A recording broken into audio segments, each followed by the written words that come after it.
Chapter 57. The Fire. Strange sounds were echoing from the far side of the pond. What started as a low murmur gradually swelled to a chorus of terrified voices. There was an eerie glow in that part of the forest, and a thick plume of smoke began rising up from the snowy treetops. Roz charged across the ice and found the second lodge completely engulfed by a raging fire. Frightened animals were running in every direction, fleeing for their lives through the deep snow. "What happened?" shouted Roz as Broadfoot galloped wildly past. "We put too many logs in the fire pit," he said without stopping. "The flames climbed up to the ceiling." "My baby is still in there," cried a mother hare, pointing at the burning lodge. "Somebody help, please." Roz didn't hesitate. She ploughed through the snow and ducked into the lodge. Flames and smoke were everywhere. A tall stack of logs blazed in the fire pit, and in the far corner a tiny ball of fur was shaking with fear. Crouching low, the robot wound her way beneath the smoke, around the flames, and gently scooped up the young hare. "Do not worry," Roz yelled over the roar of the fire. "You are going to be okay." She turned to leave, but the doorway had started to crumble, so she shielded the hare with her body and smashed right through the walls of the lodge. Sizzling pieces of wood went flying as the robot and the hare burst outside into the soft snow. "Oh, darling, you're all right," cried the mother hare, pulling her daughter close. "Thank you for saving my baby, Roz." Now that everyone was safely away, the robot turned her attention to putting out the fire. Her glowing eyes darted around as she computed a plan. Then, with all the strength in her legs, Roz launched herself high up into the snowy branches of the nearest pine tree. A moment later, the tree was shaking violently, and heaps of snow were sliding from its branches and pouring onto the flames like an avalanche. Steam hissed up through the smothering mound of snow. The flames quickly died, the snow quickly melted, and within minutes all that remained was the charred foundation of the lodge. Roz dropped down from the tree and waited as the frightened animals slowly returned. Then she said to them, "Would you like another lodge?" The animals looked at one another, unsure of what to do. Understandably, they were afraid of another fire breaking out, but they were far more afraid of the deadly cold. So they pulled together and worked with Roz and built a bigger, better lodge on top of the old one. It had a taller ceiling and a deeper fire pit. It was made with more rock and less wood, and it had a supply of water for emergencies. But the most important safety features of this rebuilt lodge were the lodgers themselves, who now had a whole new respect for fire. Chapter 58. Conversations. Thanks to Roz's truce, life inside the nest was mostly harmonious. But when the animals went outside, it was business as usual. Sometimes a lodger wouldn't return. Sometimes a lodger would return in the belly of another lodger.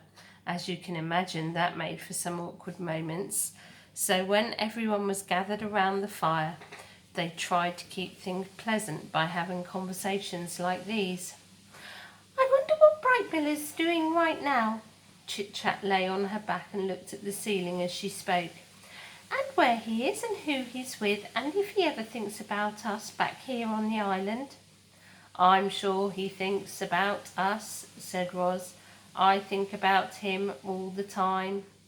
"I like to imagine that the geese had a fun flight to the wintering grounds, and now Brightbill is floating on a lovely lake, eating yummy food and making wonderful new friends. But hopefully they're not too wonderful, because I'd like to stay his best friend if possible." "That is a nice thought," said Roz, "but I worry that the flock might have gotten caught in this chilly weather.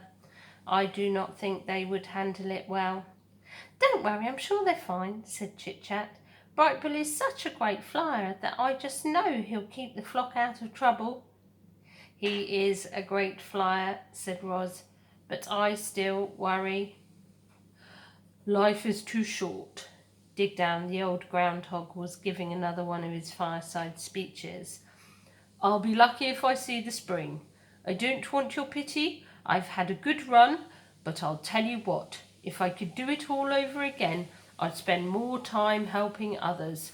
All I've done is dig tunnels. Some of them were real beauties too, but they're all hidden underground, where they're no good to anyone but me. And they weren't even good to me this winter. Now the beavers, they have it all figured out.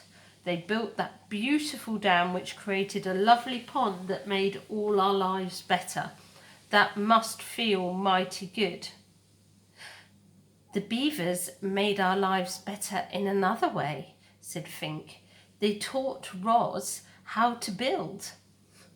"Ain't that the truth?" said Dig Down. "Roz, you must have saved half the island with your lodges.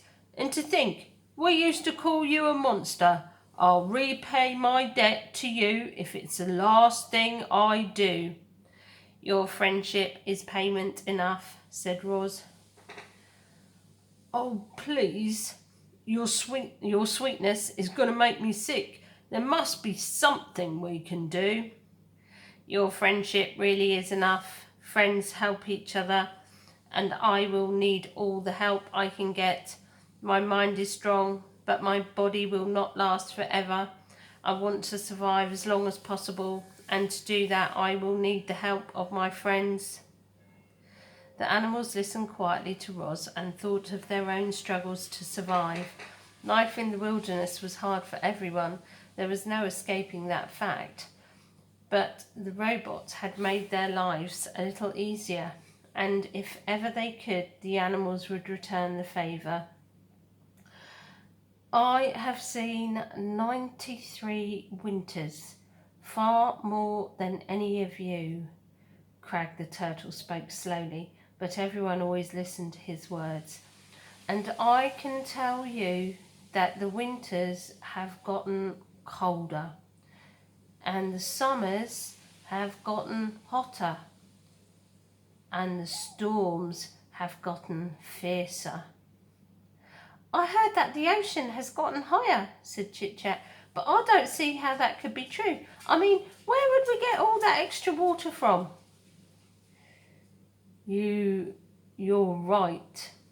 The ocean is higher," said Crag. "My grandfather used to say that long ago this island was not an island at all. It was a mountain surrounded by flat lands, and then the ground shook and the oceans grew, and the land slowly flooded until the mountain became this island. Animals from far and wide were forced to come here to escape the floodwaters. In those early days, there were too many animals living in too small a place. The island did not have enough food to feed them all. But between fighting and disease and famine, a balance was finally reached, and we have kept the balance ever since." Chit Chat's eyes grew wide with concern. "If the ocean keeps rising, the island will be swallowed up by the waves, and I don't know how to swim."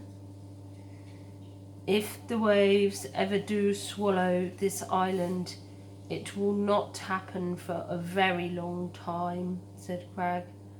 "By then, we will all be long dead, even me."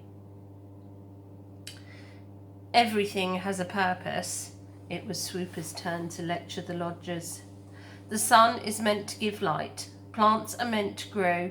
We owls are meant to hunt. We mice are meant to hide. We raccoons are meant to scavenge. Roz, what are you meant to do?" "I do not believe I have a purpose." "Ha! I respectfully disagree," said Swooper. Clearly, you are meant to build. I think Roz is meant to grow gardens. Roz is definitely meant to care for Brightbill. Perhaps I am simply meant to help others.